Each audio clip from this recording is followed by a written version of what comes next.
welcome back to Smashing Heads Podcast. This is our recap for the challenge, Ride or Die. One or the other, episode 3. My name is Zach, and I'm joined by my wife, Hannah. Hey.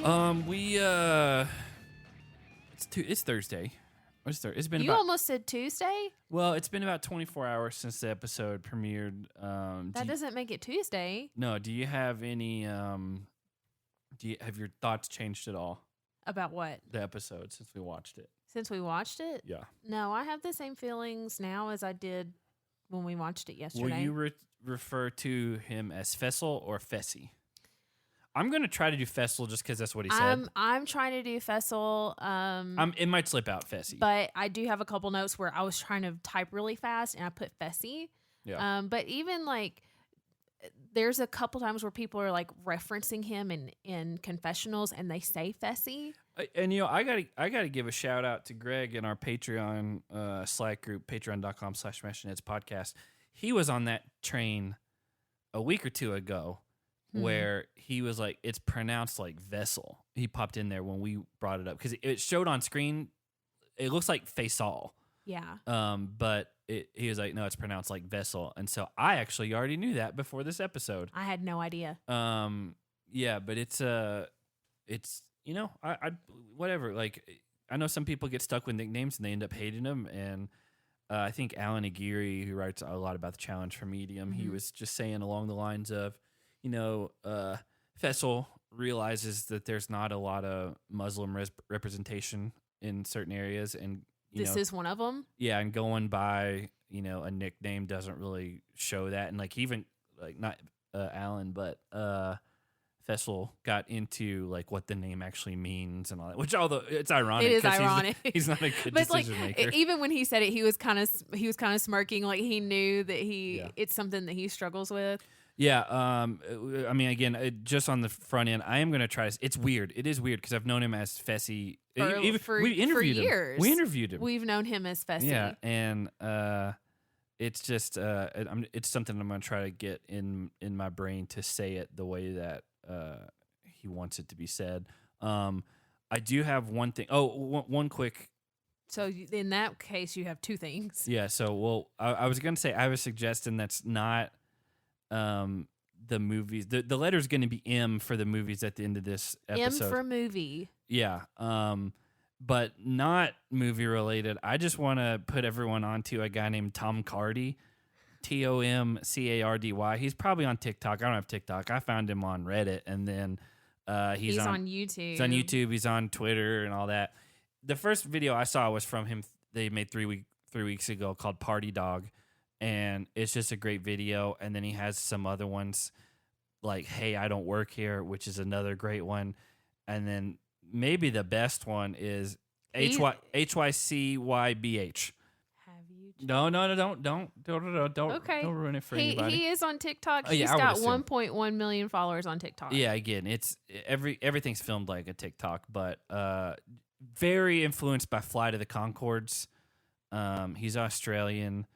They're obviously New Zealand, but definitely influenced by them. I figured that just by the writing style and the way he does things.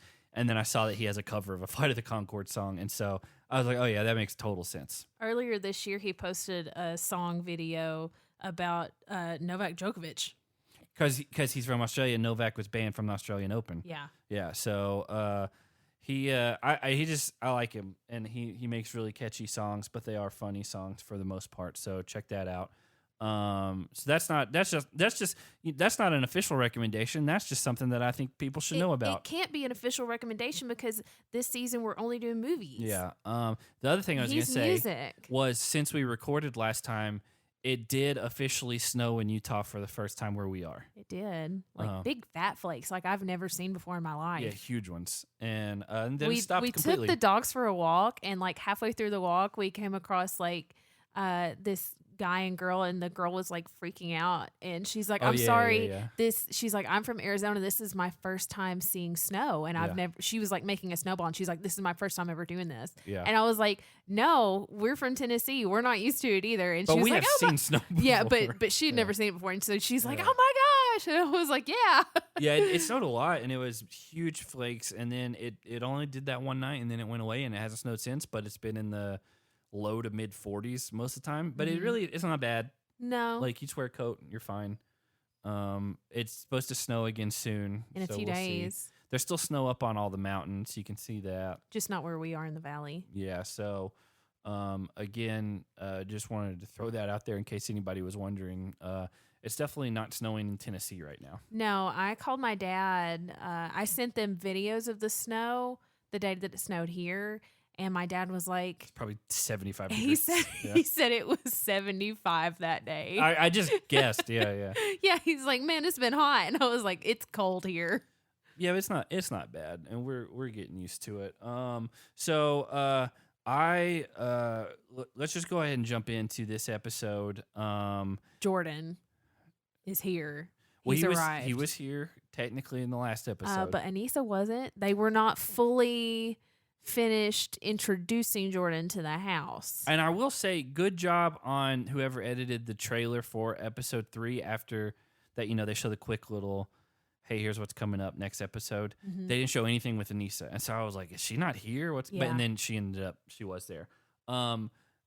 Again, Alan Aguirre, shout out to him. He was talking about on there, which I kind of said to Hannah as well. He was like, oh yeah, notorious best friends, Anissa and Jordyn. Yeah. And he had a video clip of just them about like how they've not really been cordial even throughout the years. And even at the beginning of the episode when they bring her in, he's like, oh yeah, he's my ride or die. And he's like, we didn't really get along very much. And it's just like none of the clips showed that they were like even friendly really. And this is definitely his worst chance to win a season. It's her best chance. I mean, you can't have a partner any better than Jordyn. Well, that's the thing. Like, out of 4 finals he's been to, he's won 3. He just and the eliminations that he's won, he had no business winning and just did it somehow. Not all of them, but like some of them he should have won. But like there's other ones that you're just like, this guy has no chance. Exactly, and then he does it. So and from watching Jordyn over the years and just seeing, like, for some people he comes off as like way too cocky, but for other people they just see him as like he has to be really confident in himself. So we watched through Rivals 2, which was his first season not long ago, and it's definitely a different guy. Yes. Like, and even like Free Agents, which we watched a couple years ago, to recap, like that Jordyn is way more just cocky. Mm-hmm. And it's probably overcompensating because, again, like all the stuff he's overcome, and he's always going to have people doubting him, and because of he's missing half of his hand, and he knows it. He's very open about it. But the thing is, because of that, you almost have to like be overly confident in yourself because, like, if you don't believe in yourself, who will? Well, and it's probably a thing. Just like as a kid, it's kind of like his coping mechanism was to just be overly cocky about, oh no, I'm still going to be, and he does beat everybody. I mean, even in the daily today, like when we get to it, I told you, I was like, at one point Anissa's carrying a barrel on her right side, which is forcing Jordyn to use his left hand to carry his part, and that's the part that he's missing half the hand. And he's still just carrying it and going along with it. Yeah, exactly. We've seen he's the type of person that, like, if you give him a disadvantage, he's not going to care because if anything, he's going to use it to prove how much better he is than everybody else. I honestly think, I mean, obviously Anissa's not his first choice. I don't think she'd be anybody's first choice now. But I do kind of think in the back of his mind, he's like, oh, I can still win with Anissa. I 100% believe that he thinks that like Anissa's not going to stop him from winning. After watching today, she's going to stop him from winning. I mean, it is what it is at this point. Yeah, they basically aren't even friends. I was a little sad that Jordyn and Turbo didn't overlap at all. Just because of the War of the Worlds 2 blow up. Jordyn's the reason Turbo got sent home. Well, Turbo's the reason Turbo got sent home. But it's because Jordyn was being really cocky and Turbo just completely lost it. Yeah, they both were like up in each other's like provoking each other, but Turbo doesn't like in Jordyn's case. Jordyn understands like where the line of the game and where the line of a TV show is, and Turbo, from my perspective, is just like, oh no, he is disrespecting who I am as a person, and it's not that. And Jordyn sees it as, oh, this is going to make really good TV. Well, and it's like, oh, I can get one of the best competitors out of the game because he doesn't know how to control himself. Absolutely. And Jordyn's one of the smartest people that's ever been on the show.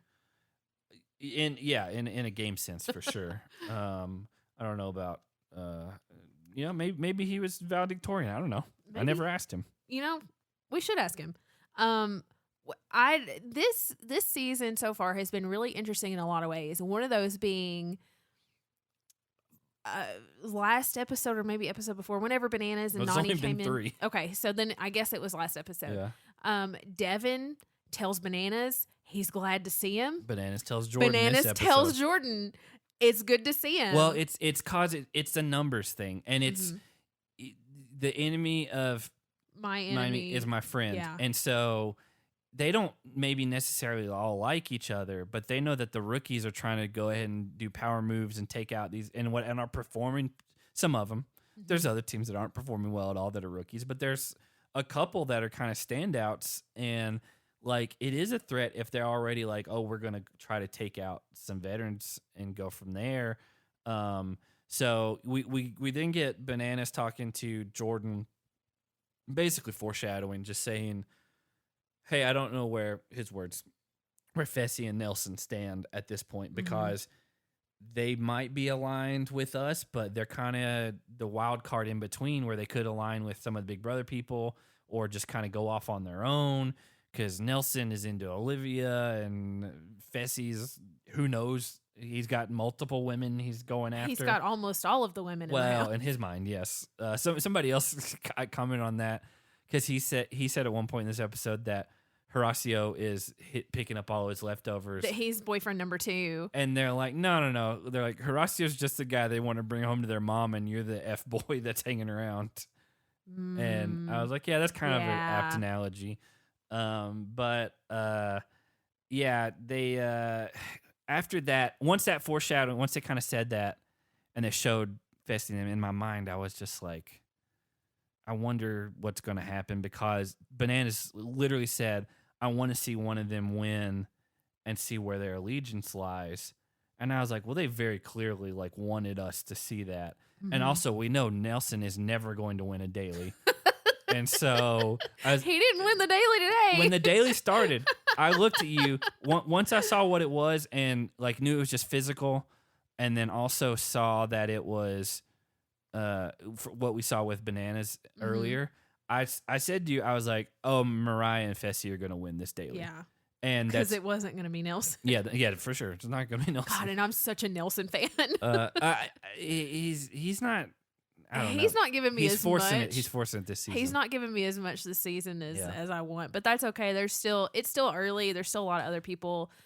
So like you touched on how Fessy's going to be an underlying theme throughout this episode. The other underlying theme, which is around this point, is when he says, he wants to be going by Fessel. Yeah. Well, the other underlying theme throughout this episode is the Nerys, Johnny, Raven triangle. Yeah, so, I was going to just ask you, like, how did you feel about their weird triangle, which apparently, according to Nerys and some other people, was a lot more like combative than what came across on camera. It got edited out. Yeah. So like Nerys and Johnny seemingly come to Raven to talk. Because Raven has just been, I reckon she's had some kind of an attitude. I think in Raven's mind, Johnny is supposed to be with her, and no one else is on that same page. Yeah. I think it's very possible he was leading her along, but at this point, even only 3 episodes in, he very clearly like says to her, and Nerys is right there too, like like I'm into her, but that doesn't come between our partnership, or like he's making it clear like this is not a thing between me and you. Yeah. Well, he even said to her face with Nerys sitting right there, like, hey, yeah, I like Nerys, but at the end of the day, Raven, you come first because you're my partner. Yeah. He was like, I'm going to pick you over her. I mean, now in a partner sense. And yes. Nerys even says that, but she's... What did she hear? She's like, oh, he says he's going to pick me over her. Yeah. Nerys... She even openly said, she's like, I understand that that's his partner and this is a game. And if you and your partner are not on the same page, you're not going to do well. But and it's for $1 million. She was trying to be there to smooth out any wrinkles and crinkles. And she even said that she wants to be friends with Raven. Because I mean, like, if you're kind of dating somebody and, you know, they have a best friend who's been in their life for a long time, you want to be on good terms with them. Unless the best friend is someone who thinks that she's who needs to be with him instead.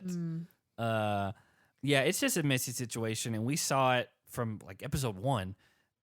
I probably even talked about it on the podcast. I was just like, oh, this is going to be bad for their dynamic going forward. Yeah. And so that whole thing happens, foreshadowing obviously for what's coming later. And then Tori's talking, I don't even remember who, to Anissa probably. And she was saying that hooking up with Fessy was a walking, living mistake. Oh, no, when she sees Fessy, that's her walking, living mistake. Yeah. Because she hooked up with him 2 months after Jordyn broke up with her. So she confirmed... Many times. She confirmed that Jordyn was the one that broke up with her, and also confirms that there was a lot of speculation that she and Fessy were hooking up because they were suddenly in like Cancun together or whatever. They vacationed together. After the show.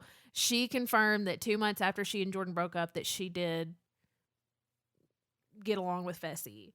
Get along. But she very much openly admits that it was a mistake. It was just out of a place of hurt and spite, and she regrets doing it.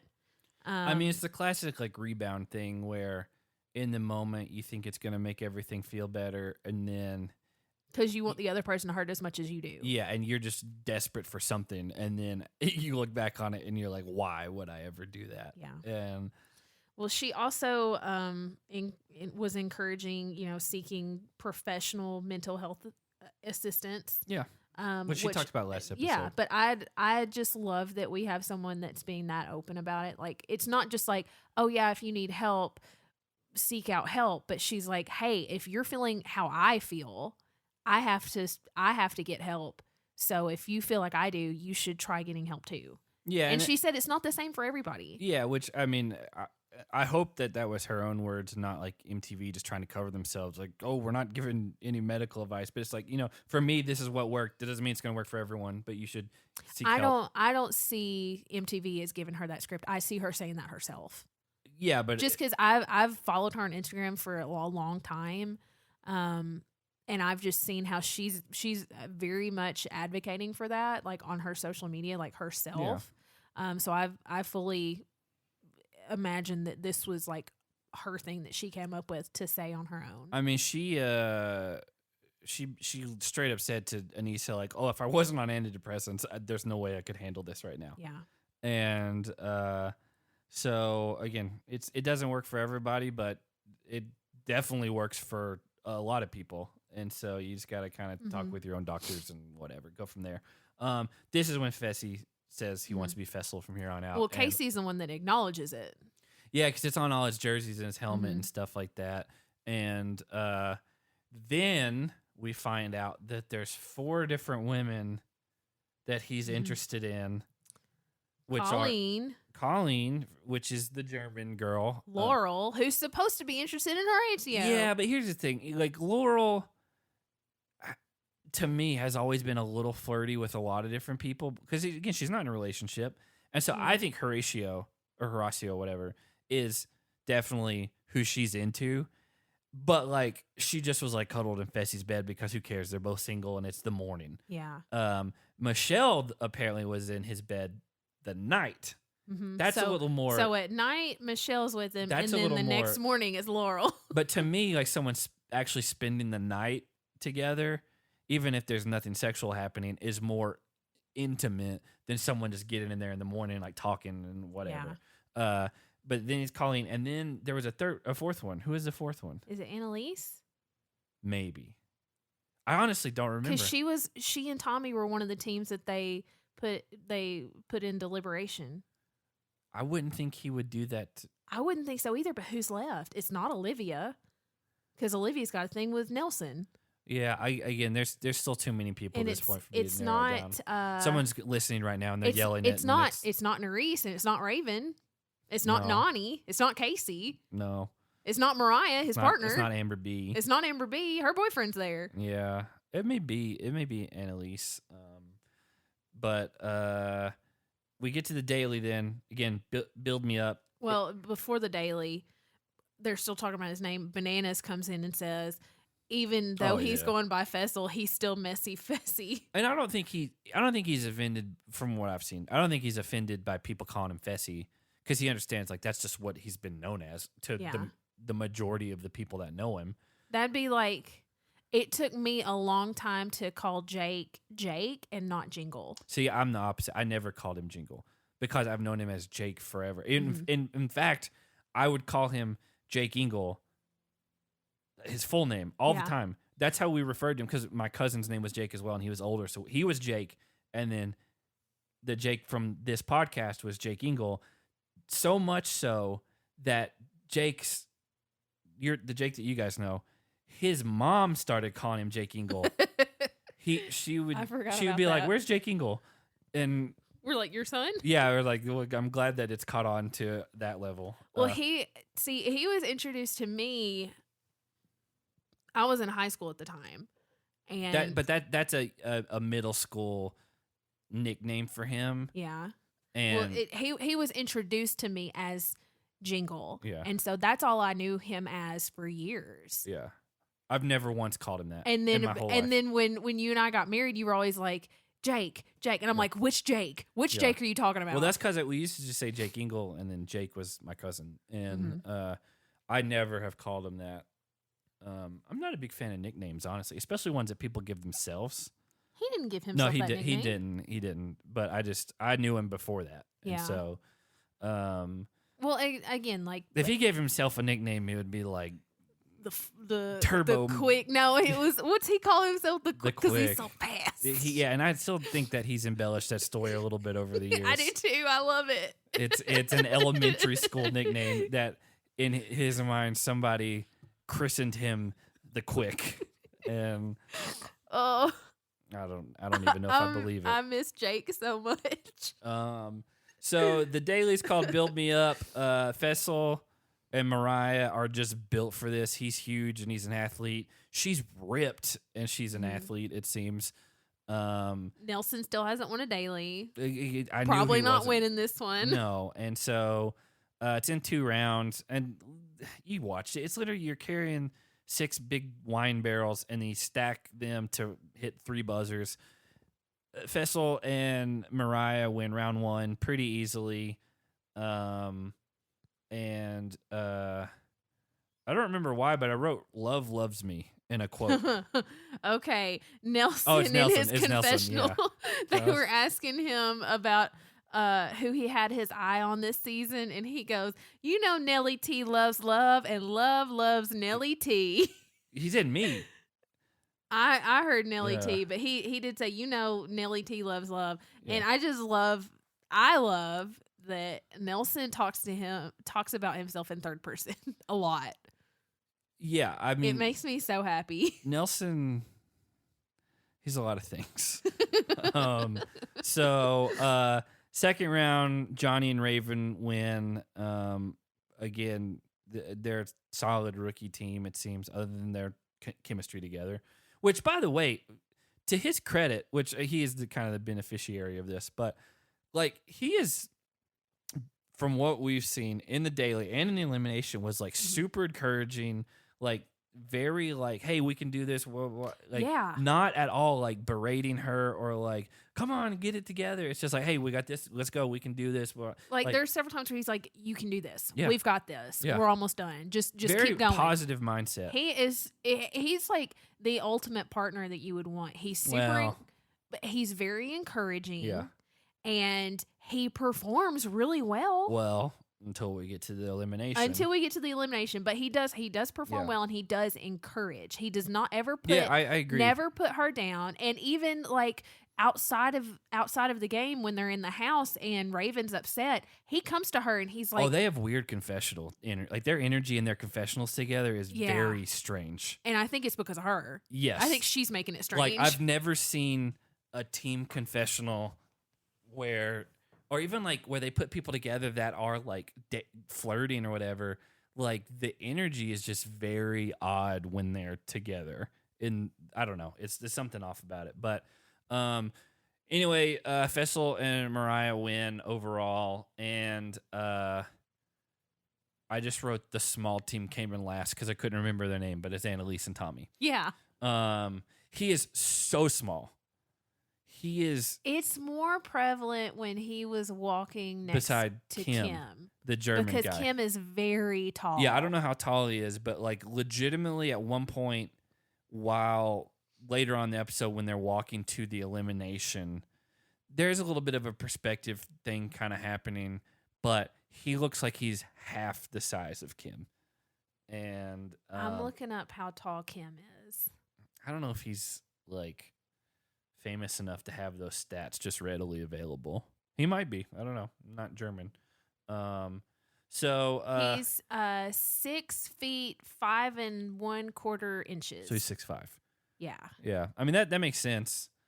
But we get to the deliberation, and basically Mariah, which by the way, this is the most she's talked, or we've seen her talk the entire season so far. Mm-hmm. They basically just said they want the path of least resistance. Well, that's what Fessy. Yeah. Fessy told and she her. agrees. Yeah. And it's just like, they want to go after. Fessy's not the strongest when it comes to the strategic mental side of the game, to say the least. But he says that they don't want to go after anybody who might be able to win dailies going forward and put them in this position. And two of the teams they picked, Johnny and Raven, have already won a daily and came in second in this one. Mm-hmm. And then Horacio and Olivia almost won the last daily. And have won eliminations. Yeah, but there's a huge asterisk beside that elimination. Yeah, I agree. They had the whole crowd helping. But they are good competitors. Yeah, I that's what I was like, well, they're not necessarily the team to go against for that. But Fessy did mention, he's like, we want to be able to do favors for some of these teams that can return that favor to us. Yeah. Which it is smart. Like, you want to throw a bone to a team that you think is going to do well that might protect you in the future. Yeah, I mean, I don't know. There's so many like variables and all this, but they ended up picking Annalise and Tommy, which that makes the most sense. They're kind of disconnected from the group other than the big brother ties. Well, especially after the daily, they both were upset about not doing well, and Annalise starts crying about how they both have shorter legs or whatever. That's later. No, this is not. before You're right, deliberation you're right, because Bananas comes in and gives them a pep talk. Yeah, like they both were like really distraught over it. Very like down on themselves. And it's just like, we can't do anything right. And it's like, so from one of the episodes, it may have been episode 1, he said something along the lines of she was like a D1 soccer player. Really? Yeah. And so that made me be like, oh, like she might be a little sneaky when it comes to like the competitive side of things. But being partnered with that guy is going to be tough. Just because he's so small compared to a lot of people. Yeah. Unless it's something just like quickness. Like, it's part of the game. So, Annalise and Tommy, Raven and Johnny, Olivia and Horacio, and then Colleen and Kim are all the picks. Tommy comes out the bat politicking. Well, before that, I was like, here's how it works. The interrogation happens. I was like, the Germans are nice. Horacio and Olivia are nice. And then Tommy and Annalise are very upset that they picked them. Yeah. And that they're like, we're big brother. We were going to do you favors. Those guys aren't in any position to be offering favors. No, what to favors a are they winning giving? team. Exactly. And so when Johnny and Raven come, I was like, Johnny just makes vague threats about, well, when we're in whatever, you never know. And so Night out comes. Everyone's they go to, I don't even know what it is, but it's a bar of some sort. And the German team and the short team yeah, talk and plan to save each other if the possibility arises. Make a deal. And then Tommy and Annalise immediately go to Olivia and Horacio and do the exact same thing. Like, this wasn't like they definitely went to them and offered the exact same deal behind their back. But so, like, the Germans don't know, and Horacio and Olivia don't know that the same deal has been offered both ways. Exactly. And I was like, I mean, I guess it might save you from this one elimination. I was like, but it's going to get out immediately at the elimination. Yeah. Because you can't.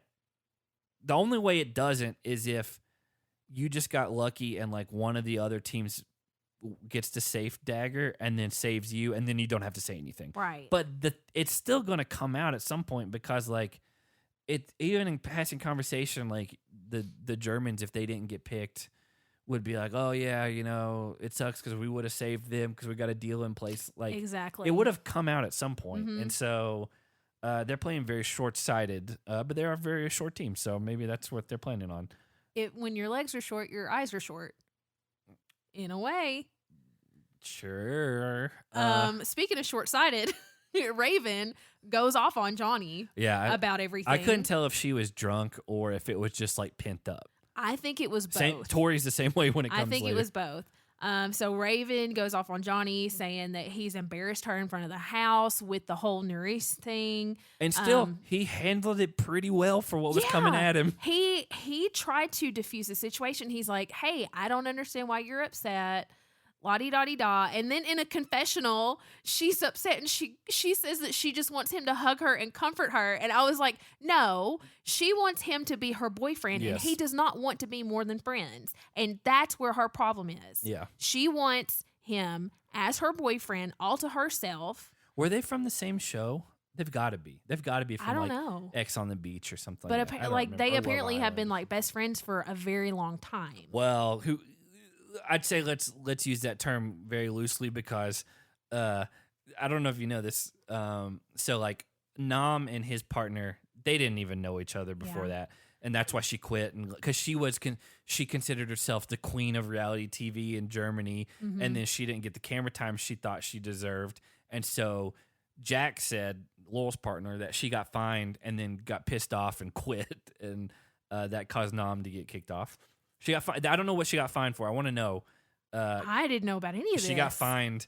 Because Jack was very open. He was talking to Corey 12 dates about it. Yeah. Let's go, Jack. Let's go, Corey 12 dates. Just on Twitter, they were going back and forth about it. I'd love to have both of them on and just give us all the all the details. Yeah, he was like, because Corey was like, why did she quit? Like, that sucks for Nam. He's a great guy. And then Jack was like, she got fined and she was a big baby about it and just quit. She wasn't getting the camera time she thought. And basically, she got on Instagram and she was like, it's not what they told me, and I'm the queen of reality TV. And gross. Yeah, again, it's just, Nam got screwed. It is not Nam's fault. Turbo. His girlfriend was not his girlfriend. That girl didn't know him. She did not, and she broke up with her boyfriend of 2 years to come on this show, and then immediately they left after the second episode. And what she did with her ex-boyfriend? Did they get back together? Or maybe she used this as an excuse to break up. I was the boyfriend and someone broke up with me to pretend to be someone else's boyfriend on national TV, I wouldn't just be like, oh yeah, that's fine, come on back. But it's a chance to win $1 million. There'd have to be a lot of little caveats in play that you knew about, you talked about beforehand. So yeah, there's just Alyssa and Jordyn clearly are not whatever. I'm trying to think if there's any other very, like, noticeable, like, Tommy and Annalise are both big brother, but they do act like best friends because Annalise said that Tommy's parents want them to date and be together. I don't know how, like, close Mariah and Fessel are, or if he just is like, oh, I need a huge buff chick to come on with me.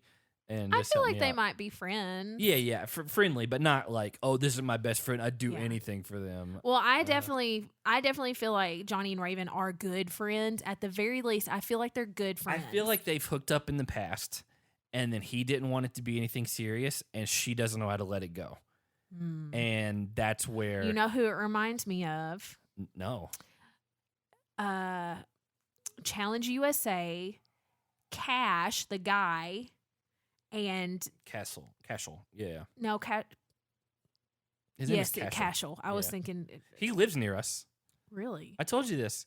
That's right, you because did. he's been playing a bunch of shows around here. Okay, so Cashel and his ex-girlfriend that we didn't know until later that he cheated on her, but he could not get over her.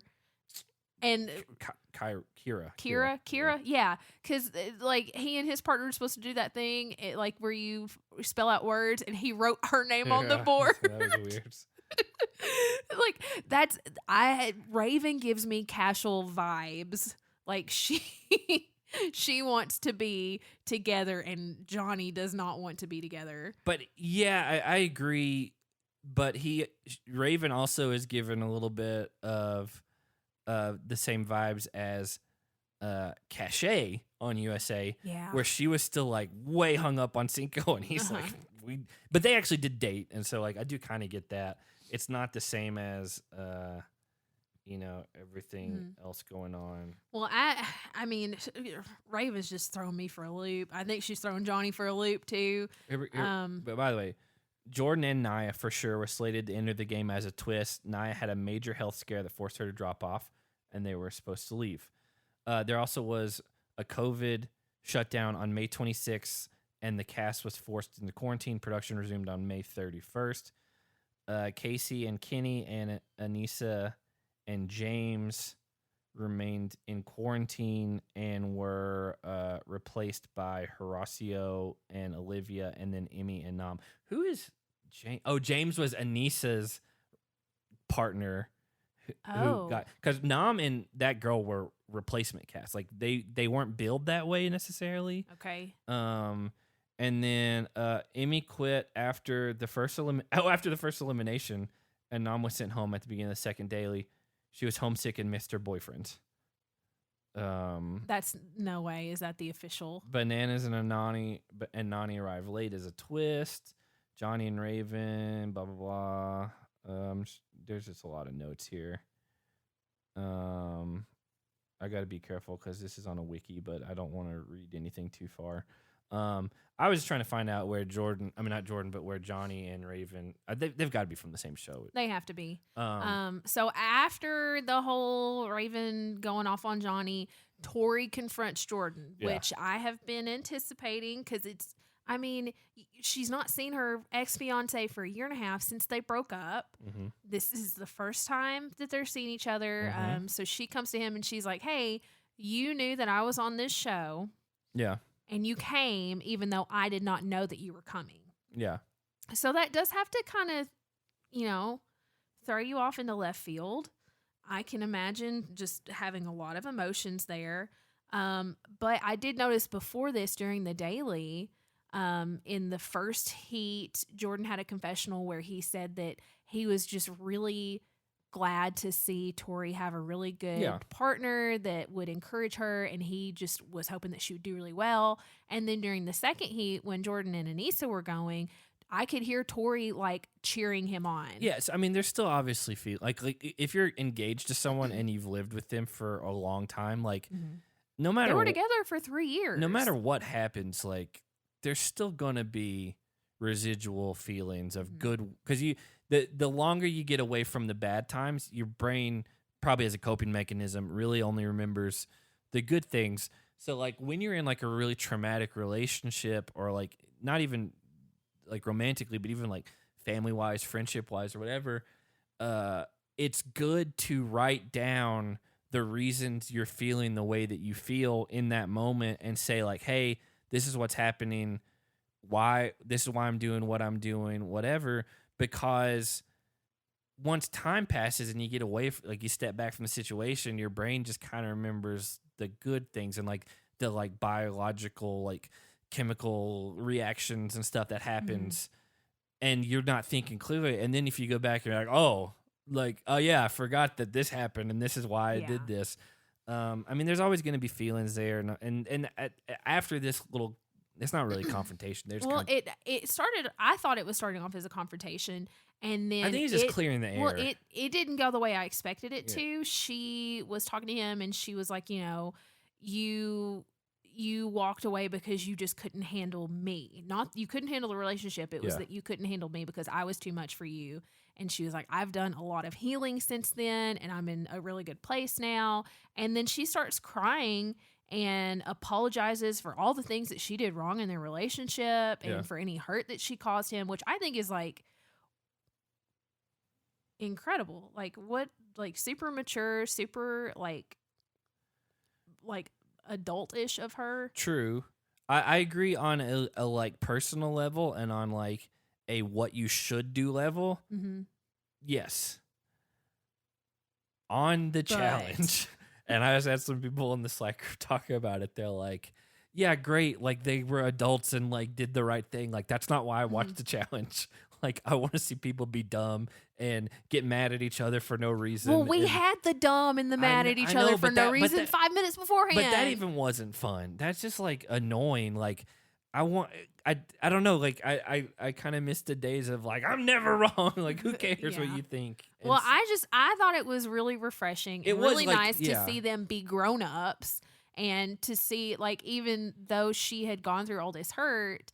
And Jordyn was the one that broke up with her. She came and apologized. She approached him. Yeah. And kind of caught him. Came and apologized to him. And she made a joke. She's like, I'm glad I caught him in the corner of a bar. Ha ha. Yeah. But they both cry and hug. And I just thought it was really nice. It's and they both really genuinely want the best for each other. It's a nice. Jordyn got. He got lucky they had a cowboy hat because you can kind of hide your eyes and like kind of get away from the camera. I like his new look. The cowboy hat? Yeah. I have followed Jordyn on Instagram longer than I followed Tori. Like I've been following him for years, and he went through like a biker grungy kind of phase for a while there. He had a mullet for a long time. This was pre-mullet. Yeah. And then he went through that weird, awful like to be totally honest, it was a simple Jack from Tropic Thunder. Yeah, haircut. it was really bad. And the big mustache. Yeah. And I kind of respected it. He's the only person alive that could pull it off, and even then it was really teetering for me some days. But now he's like in like a Western kind of phase where he's wearing cowboy hats and he's a little more like that. And it's just really fitting. I think he looks really good that way. So I do like the cowboy hat on him. It's a nice look. Yeah, it's fine. Like, I don't remember. It's not your favorite of his looks? No, I don't care about that. When we were in Utah a year ago, I tried on a bunch of cowboy hats at a really expensive place. Mm-hmm. And then it was going to be like $600 or more. They're like custom made. Yeah, they're custom made out of like beaver fur and stuff to be water repellent and all this stuff. And I was like, oh, yeah, I'm not going to spend like even as funny as it would be.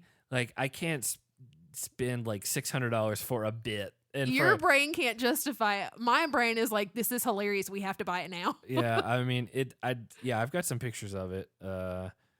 Jake was with us. He tried some on too. He did. We even after that, after we went to the like high-end custom place, we like searched out cowboy hats at like all cheaper over Main Street. Yeah, cheaper places to see if there were any that came close. And they were like $150 still. But that was more doable. But I was just like they didn't honestly. You can't beat good quality. Like the ones at that one place were super nice. They're like, yeah. We're living here now. I might have to get one. I wouldn't have a problem with it. I think they were awesome.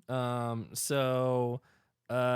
Anyway, we get to the. Oh, sorry. At one point, Fessy. This is a direct quote. Sorry, Fessel. Says Colleen is one of the women I'm pursuing. Yeah, I was like one of. So Colleen is telling Kim that she's gonna go talk to Fessy, and then Fessel walks in on them talking, and then like unprompted says that he doesn't want to say their name. Yeah. Because he likes Colleen. He said she's one of the women I'm pursuing. Exactly, but he also said she's like the prettiest girl he's ever laid eyes on. Which again, I'm not going to get fully into all this just because I get it's all subjective and all things like that. This season is pretty stacked as far as like the women go, like strength, looks wise. Oh, And some of the people in our Slack group comment on that as well. And I think honestly, the guy side is like this is overall just a pretty good looking cast. Mm-hmm. It looks like my fantasy teams. Oh, I would draft. I thought you were just gonna say it's my fantasy just to have all the hottest people on the show. No, my fantasy teams. I would always draft whoever's prettiest. Not in the challenge, in football. Both. Okay, well, yeah, in football, you would look at their pictures. Fantasy, I would draft the ones that are smiling in their pictures. Yeah. No, but like I was like, to me, and I get it's totally subjective. I was like, she's not even in the top half of this house, and I was like, honestly, we kind of went through it, and I'm not going to get into specifics because I don't want anybody to be upset at me. I was like, I think she's in like the bottom third. I'm not going to say who she's above, but I was like, there's some like really pretty people on this cast. And like even the guy, like I think like Horacio's definitely like a good looking dude. I think he's just like boyish cute. Yeah, but like I like you can tell, and Jake and I have talked about this on the show, you can tell if people are ugly or not. And like anybody who says like, oh no, I never, like, come on, like you're not that straight that you're like, oh, I've never even thought about it. You can tell if someone is good looking or not. It doesn't have anything to do with sexual attraction, but you can be like, oh, I get why, like, yeah, I get it.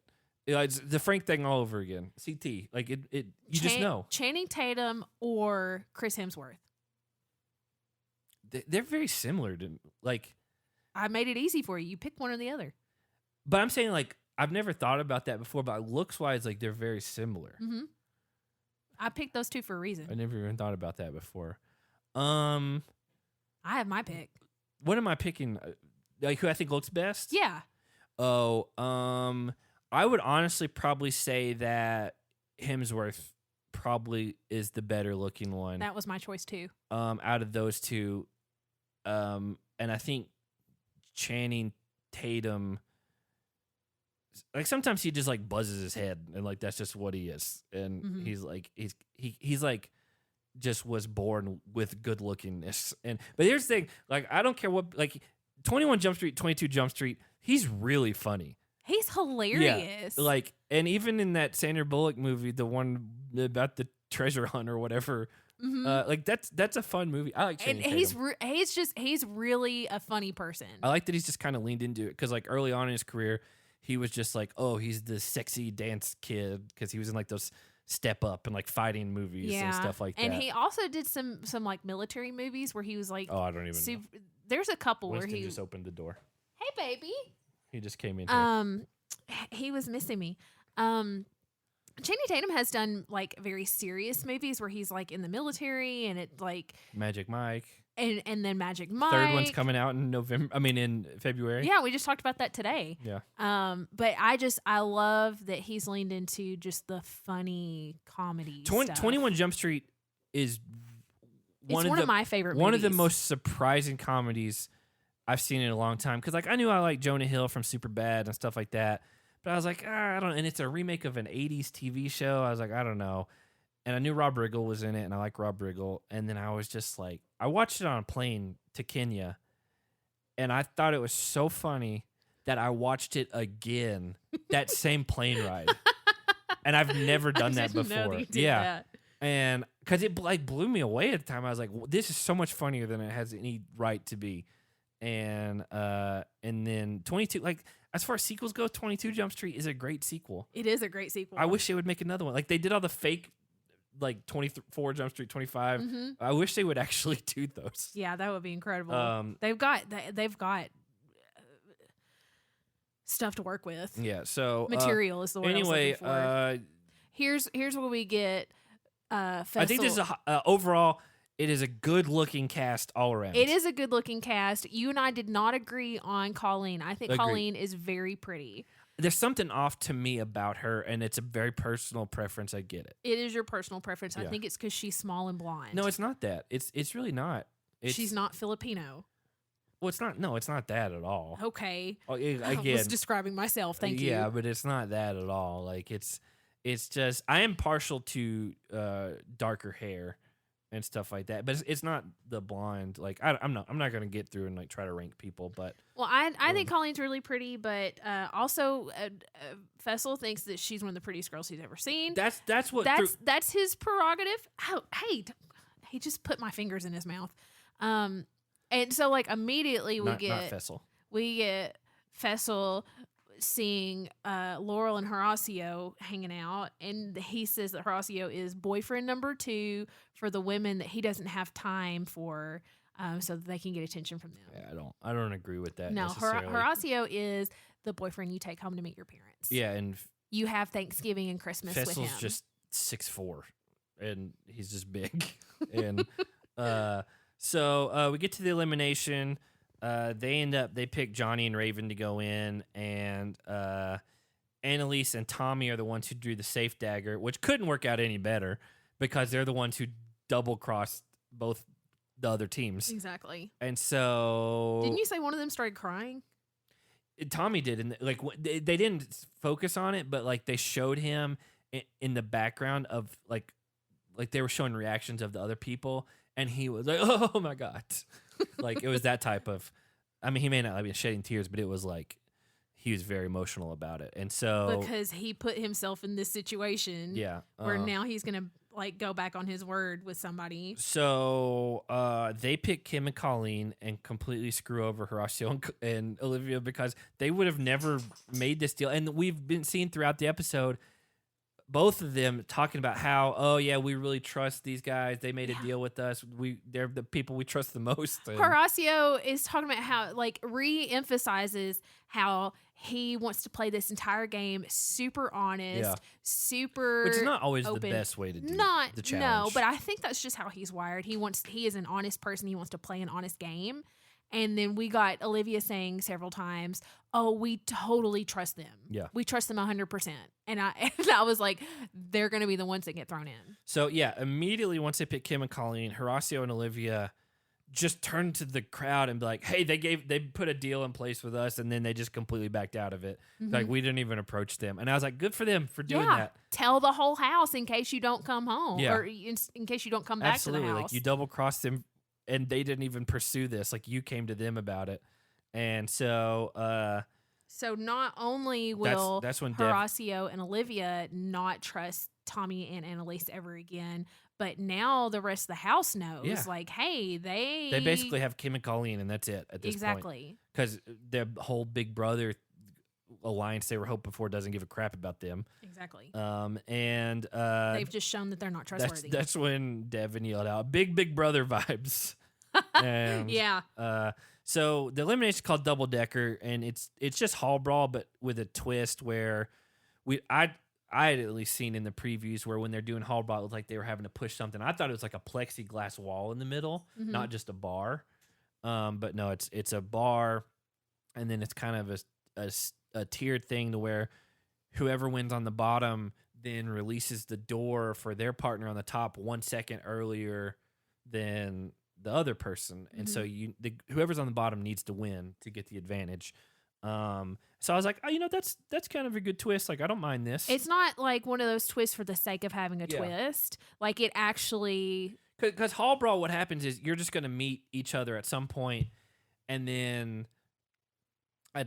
a lot of times people just try, and it's nobody's fault if you do it this way. Like a lot of times people are just trying to get by as fast as you can because it's about speed more than necessarily strength at sometimes. And what's the song? It's about speed. It's about power. Something. And then like are you trying to? Okay. The Rock. You think The Rock sang a song? No, I think it's a song that's associated with him somehow. I think the song you're referring to is a Mike Shinoda song, which is the guy that does the rap parts. It's about drive. It's about power. We stay hungry. We devour. Put in the work. Put in the hours and take what's ours. What song is it? The Rock is in it. It says that it features him. No, these are just people made YouTube compilations and put that song over it. I'm looking at the lyrics. Well, no, actually, I don't know. I don't know that song. Let me see it. I thought you were talking about the Mike Shinoda song where it's like 100% dedicated, power of will, 10%. No, I know that song. Yeah, this is it says featuring The Rock. Yeah, but that I don't know. We'll have to look at that later. I'm pulling up the lyrics. I'm going to read these. That's fine. Because it's going to... I don't want to. I've got a Grizzlies game to watch. I don't want to do that. Some people in our Slack group because I pointed out in there, I was like, I definitely feel in the third round, the way it was edited and then the way everyone just kind of stopped, that the door release did not work. You did catch that. And I rewound it and showed you, and I was like, something's off here. And one of our patrons was like, I think that happened every round, and they just kind of edited it a little bit better the other times. Ooh. And I guess it doesn't ultimately matter, but it kind of takes away from because a 1 second head start is still a 1 second head start, no matter if they pull the guys out and reset or not. Mm-hmm. That was my thing. I was like, it doesn't. But you want that momentum to be like, oh yeah, they're still going. So they may have done it every time, but it definitely seemed like the third round there was an issue. But it was noticeable that time. I like that Horacio was playing really smart. It was like a very Jordyn-esque move to make, where Horacio was watching Johnny's feet the whole time. And so he noticed that Johnny kind of weakens his stance before he's going to make a big push. And that was when Horacio would just shove it as much as he could. Shove it. Yeah, he would shove it. It definitely. I did not expect Horacio to win against Johnny. Johnny's got big legs, and Horacio's just a smaller guy compared to Johnny. But Johnny's big. But again, when they're doing the daily stuff, they're wearing those compression pants stuff. He's got just big muscular legs, and I was like, he's gonna plant those and really push Horacio around. And to his credit, he didn't. And Horacio ended up winning his leg, and then the doors open on the top, and Olivia kind of hesitates and doesn't run out and loses that second head start. And then, but anyway, she gets there, and then that's when she knocked Raven out of her shoes. Both shoes. Yeah, in the first round, and she ends up winning. So they win round one, and I was like, man, that's a big win for them. And then, so after the first round, Raven is upset that Johnny was not encouraging her enough. See, I don't even remember that. Yeah, because she had a little confessional. She's like, he's just not doing enough for me. He's not encouraging me enough. You need to learn how to tie your shoes. And there definitely was, when the girls were going, Johnny was definitely encouraging her. That's why I don't even remember that. But she had a problem with it. She said that he wasn't doing it enough. Yeah, but she was acting like a baby this whole elimination. She was. It was driving me nuts. But yeah, they zoomed in on her shoes when she was putting them back on. She didn't retie them. She slipped them back on and just pulled on the tongue of the shoe so again. It looked like it was kind of like the shoes that I wear a lot, where it's the opening is kind of elasticy, so it stretches just to go up and around, which is great for convenience, but not for digging in and whatever. And so you need to really tie that down, and she just kind of slipped them back on. Tighten them strings up. And even Johnny's like, why didn't she tie her shoes? Yeah. So they go into round two, they switch. The girls are on the bottom this time. They go first. And I was like, Raven's coming out of her shoes again. And Olivia wins her leg, and then Johnny and Horacio meet, and Johnny kind of slips and he falls, but then he still maintains it. And he was losing this second round. Horacio almost had it. But then Johnny dug in. Again, he's got big legs, and he just kind of pushes through, and they win round two. So it's back to round three. And I said to you at this point, I was like, this is best case for Horacio and Olivia, because it doesn't. Olivia's won both of her things against Raven easily. And it doesn't really matter that much who wins the first part, because it's a 1 second. It's just a 1 second head start. And that's what I said. I was like, it doesn't matter if Horacio loses this leg or not, as long as Olivia gets in there and stops Raven's momentum. Even if she was behind, I think she could still beat her, because Raven hasn't shown anything. Horacio and Johnny were a toss up. Legitimately, I wouldn't know who was going to win the leg after the first round. I thought Johnny was going to win them, and then Horacio proved me wrong. But I was like, Olivia's shown that she's going to beat Raven more than likely. So having her go last is great for them. Yeah. And it really upped their chances of winning the whole thing. Yeah. So TJ starts it. Johnny trips on the ledge running into the thing. I don't know that he tripped. It was, so they zoomed in on the floor, and it was like there was almost like sawdust in the floor. Probably, I guess it was sand, but I watched, and it was like Johnny's shoe hit that sand, and he just slipped. It could be. I thought it was he just kind of caught his toe on the ledge, the transition from the sand to the actual thing. I'm pretty sure he slipped. But yeah, he just falls, and apparently immediately, first step. Yeah, so Horacio gets there first. They kind of lock up again, but then Horacio ends up winning. Well, that round. Before they win, they're going at it. Raven starts yelling to Johnny, "Come on, baby!" Oh yeah, I didn't catch that, and you're like, oh, she's calling him baby. Yeah, she 100%. My note was she 100% thinks that he is her unofficial boyfriend, and that's where all of her issues with him and Nerys are stemming from. Yeah, so Horacio wins. Then they had the weird kind of like pause reset thing, and then the doors opened, and Olivia just steamrolls Raven, like not even close. Knocks her down, it's over in like a second and a half, and you caught, and because I was writing a note, I didn't see it, that Raven got mad and like pushed the bar back at her to like try to hit her with it. So Olivia won and then kind of went back to the middle of the hall, and she like was excited and she like slapped the glass just in excitement. And as she had her back turned, Raven threw the bar back at her. Like, she thrusted it, and it hit Olivia. I think the glass slap was the first round. Okay, well, maybe. And I think this one, she was just celebrating. But Olivia, it wasn't, like, obnoxious or anything, but she was like, yeah, come on. Yeah. I mean, she just won. Like, but she had her back to Raven, and Raven thrusted that bar at her, and it hit her. I mean, I think Olivia was too excited to really notice. Yeah. But I definitely caught it because it was like an angry throw. It was what a toddler would do. Yeah. When they don't get their way and when someone gets humiliated and doesn't know how to do. Because here's the thing, even though Johnny lost 2 of the 3 rounds, like he still performed in this, and she didn't. Yeah. She's the reason. She's 100% the reason they lost that elimination. And in their exit interview, Raven was the one that was pissed. She never said a word. And Johnny was so level-headed. He was like, we gave it our all. We just couldn't pull it off tonight. I was like, he is so positive in this situation. I know. And she's like fuming. Like he took the loss like a champ. And she almost seemed like she was mad at him. Yeah, for her sucking. It was bizarre. I think, honestly, I don't have a single problem with Johnny. No, I mean, I think he's a good competitor. And I think he was a good partner. Yeah, I think he was a good partner. I don't think she needs to necessarily be back, but in a partner situation. But I mean, like, I have no problem with him coming. Because, again, even though it ultimately backfired because it kind of put a spotlight on him, like, I don't mind them winning the first daily and then taking a shot. Like, it's a good play to try to get people out. And it worked. It got Kayla and Sam out. Yeah, but they weren't like Sam's a rookie. Like, but Kayla's pretty good at this game.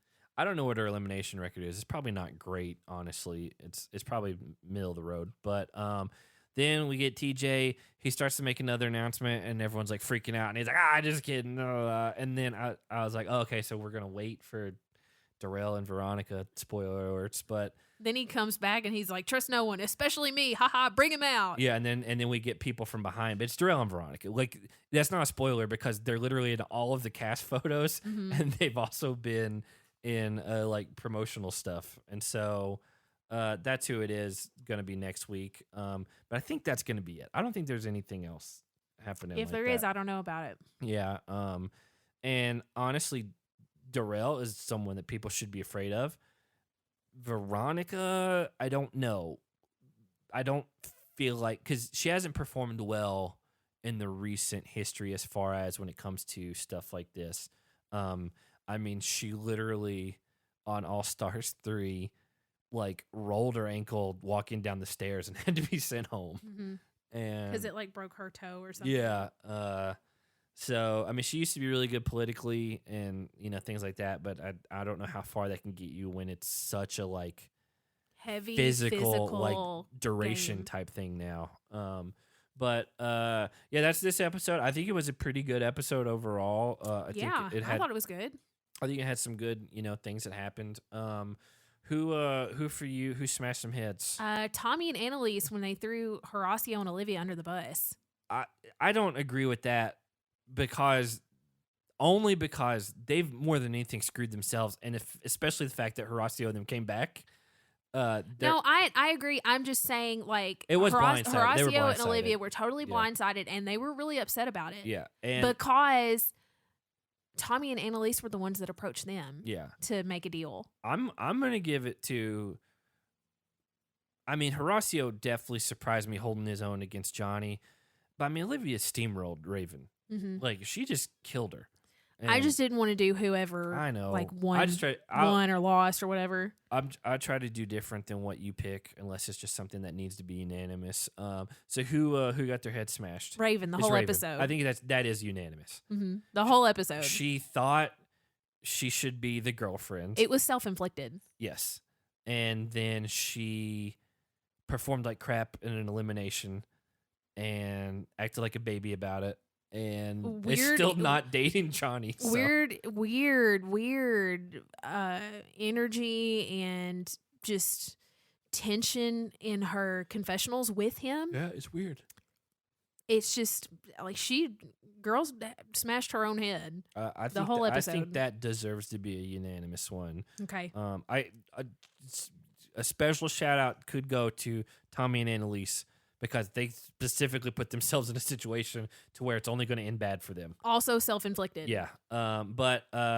Okay, that's our superlatives. For the movies that are the recommendations, letter M. 3, we already established that the doesn't count. As it's the next letter. Yeah. Because Doug Loves Movies, the is a T on there. But I do have a question that needs to be taken care of before we get into it. What is it? What about a movie that people refer to as one thing, but is technically not the title?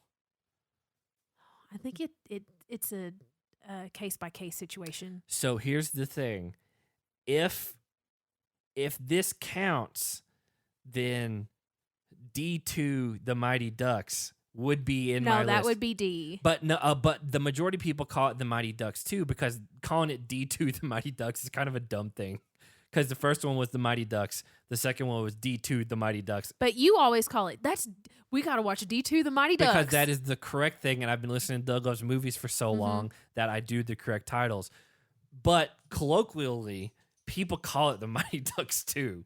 And so if that's the case, that would be probably my number one pick, because I've seen that movie more than any other movie in my whole life. But that's weird. I was willing to not add that because we might get D at some point. I think we might get D at some point. But I initially, because I was looking through it and it was showing like M movies, like, oh, The Mighty Ducks, and I was like, well, I would say that's a D movie. Okay, that's fine. How many movies are we doing? Because M, there's a lot. There's a lot of M movies. M is a lot, and I had 5. I did 3. I could stretch mine to 5 if I need to. I could do 5. I'll do 5, and you're not gonna like it, but I'll do 5.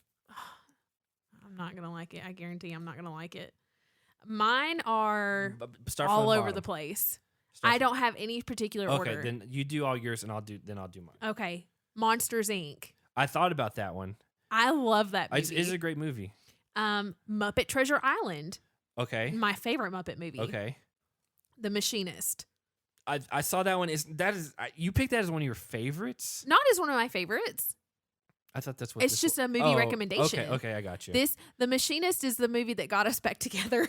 Yeah, weirdly. Because you made me watch it for a film class. I did not make you watch it. You said you needed to watch a Christian Bale movie for.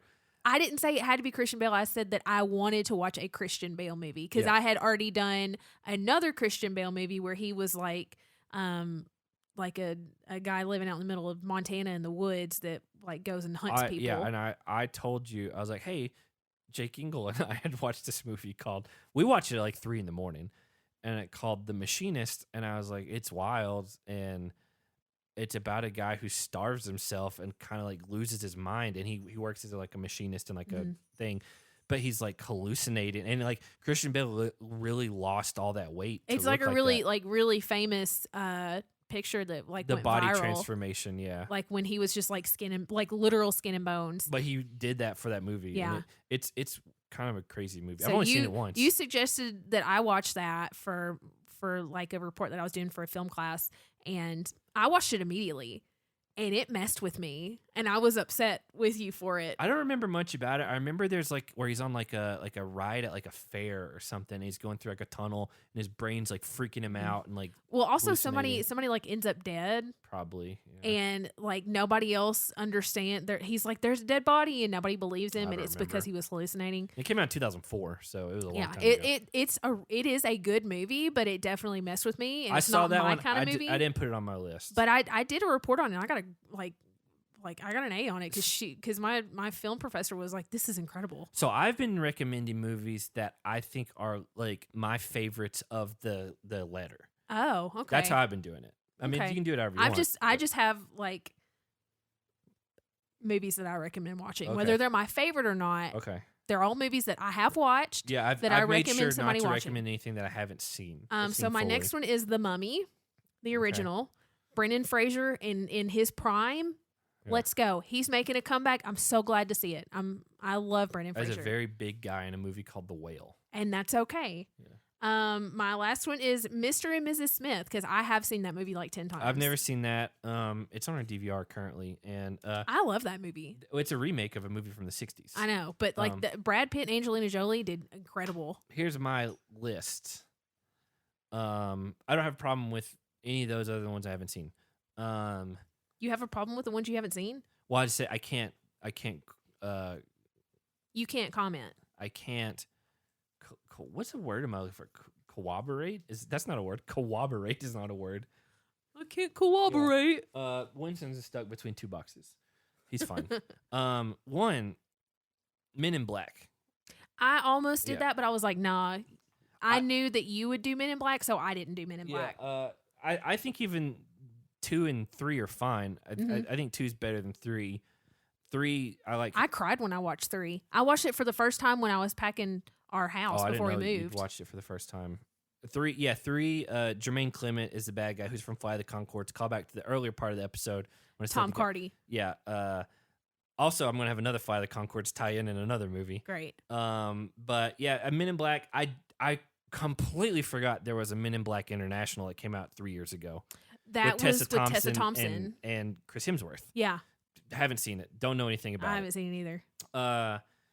One of the other movies I picked was the Muppets movie from 2011 with Jason Segel and Amy Adams. Yeah. Which has a lot of comedians in it. Mm-hmm. And Brett McKenzie, the other guy from Fly the Conchords, wrote all the songs in that movie, and he won an Oscar for it. That's right. I forgot about that. I didn't know that, and we watched it. I started watching it while I was ironing clothes, and then you walked in. Yeah, like 2 years, like a year or two ago. And I was just like, why do I like these songs so much? And then I looked it up, and I was like, it's Brett from Fly the Conchords that's wrote all of them. And I was like, that makes perfect sense. And so that's fine. If I need to, I have one pick for my third one, but I can stretch it out because it's really hard to pick. Okay. So my third one technically was Mission Impossible Fallout, which was the most recent one. Well, you can't do two more Mission Impossible movies. I absolutely can. For 4 and 5. I absolutely can. Mission Impossible Fallout, great one. Henry Cavill's the villain. He's great in it. Oh, that's the one where he cocks his arms, which doesn't make any sense, but it's so like, cool. It's one of the greatest. It's one of the greatest things. It's a good fight scene in the bathroom. But Henry Cavill cocking his arms, there's not words to describe the way that it makes me feel. But it's one of the greatest things my eyes have ever beheld. In a contextual sense, it makes absolutely no sense. If a director was looking at an editor that made that like sound design choice. Like, it doesn't make sense, but it works. It just works in the situation. If I could watch that Henry Cavill's another guy that, like, he's a good-looking guy. I love Henry Cavill. I get it. And he's a huge nerd. He builds his own PCs, and he loves, like, playing video games. The reason he's the lead in The Witcher is because he was a huge fan of The Witcher. The games and the books. Yeah. Yeah. And so he knew everything that there was to know about it. Big nerd. So Mission Impossible Fallout. Then Mission Impossible Ghost Protocol. One of the best names of a movie I've ever even heard of. And then Mission Impossible Rogue Nation. They're all 3 great. Like, even the only bad Mission Impossible is Mission Impossible 2, and it's not even bad, but it's definitely the worst. Mission Impossible 1 is great. It's definitely more mind games than it is action, but it was in like 1999, 1997, something like that. And then they waited a while, and then MI2 came out, and it went way too far in like just crazy action movie side and didn't have as good of a plot. And then they brought it back around to MI3, and then Ghost Protocol, Rogue Nation, Fallout, and then the next two are part 1 and part 2, and they're going to be like a year apart when they come out. I'm so like she hates Tom Cruise, if you don't know. I don't hate anybody, but I very strongly dislike Tom Cruise. But those are great movies. And I heard, I don't remember what podcast it was. I think it was Comedy Bang Bang and Paul F. Tompkins, or maybe Jason Mantzoukas was on there. It was Jason Mantzoukas because he went to see the new Top Gun Maverick in it's the first movie he's seen since COVID happened, because he's been a shut-in because he's kind of a germaphobe. And there apparently, which I've seen the clip of, before the movie Top Gun Maverick, Tom Cruise does a one-on-one with the audience, and he's telling them like, hey, thank you so much for coming out to this. We really loved making this. And, in the midst of all the hardships and everything that's going on in the world, movies are kind of a place where we can all escape to. And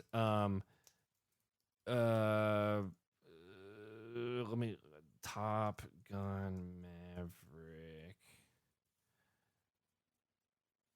intro. Anyway, I'm pulling this up so Hannah can just kind of get the intro. Context. Yeah, it's before the movie. It's not. Seems like it would be like intro would be like the first few minutes of the movie. It's not. I'm not gonna watch it all. It's not this. Anyway, I'll have to look it up and show you what I mean.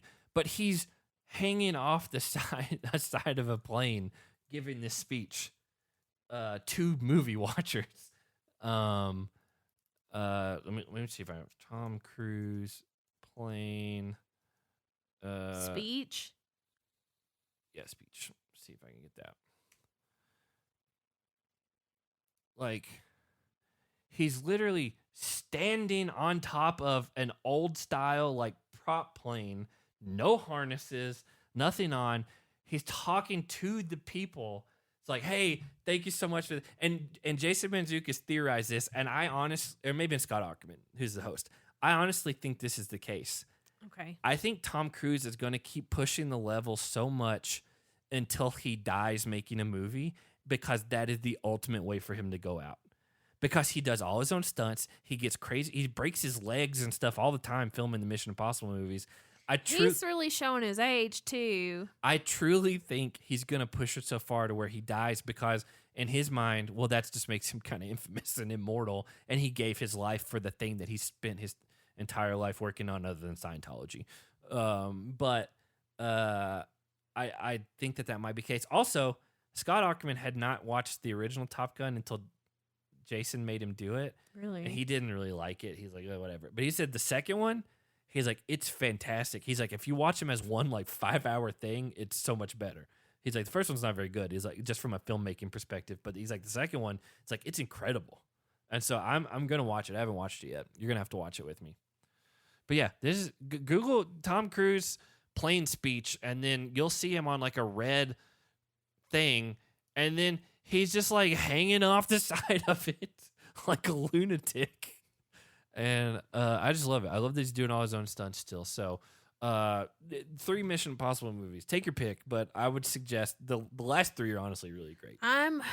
I will let the one with Henry Cavill slide, just because Tom Cruise taught himself how to fly a helicopter for that movie. If I could watch just the clip of Henry Cavill cocking his arms, that's it. That like 1 second clip. If I could watch that on a loop for 5 hours, I'd be really happy. Tom Cruise taught himself to fly a helicopter for that movie, wanted to do all the stunts. I don't believe they let him do a lot of them because it's just too dangerous. Mm-hmm. For Top Gun Maverick, he learned how to fly those jets, and then the Navy was like, or the Air Force was like, you absolutely cannot fly these planes. And but I just love that he just is like, yeah, of course I can do that. Anyway, those are our picks.